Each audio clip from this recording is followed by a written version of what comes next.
Please LOP గారు కూర్చోండి కూర్చోండి కూర్చోండి అందరూ కూర్చోండి కూర్చోమ్మా కూర్చో కూర్చోండి ఎల్ఓపి గారు మారుతున్నారు కూర్చోండి. అధ్యక్ష, ఒక సున్నితమైన ప్రశ్న. ఈ ప్రశ్న మా ఇక్కడ ఈ హౌస్లో ఉన్న 50 మంది గురించే కాదు, ఈ రాష్ట్రంలో ఉన్న 5 లక్షల మంది ప్రజలు కూడా దీని గురించి చూస్తున్నారు. రాష్ట్రంలో శాంతి భద్రతలు ఎలా ఉన్నాయి, ఏ విధంగా ఉన్నాయని.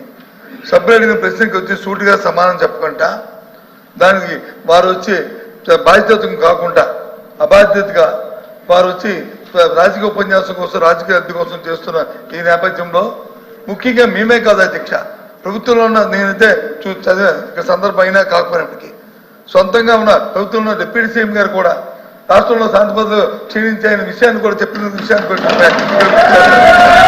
ఈ నేపథ్యంలో ఈ ప్రశ్నకు సరైన సమాధానాన్ని ప్రభుత్వం రాకుండా దాన్ని రాజకీయం చేయాలనే ఉద్దేశంతో అమ్మ కూర్చోమ్మ రాజకీయం చేయాలనే ఉద్దేశంతో వారు ఇచ్చిన సమాధానానికి నిరసనగా మేము వచ్చి ఈ ప్రశ్నకి వాకౌట్ చేస్తాం అధ్యక్ష.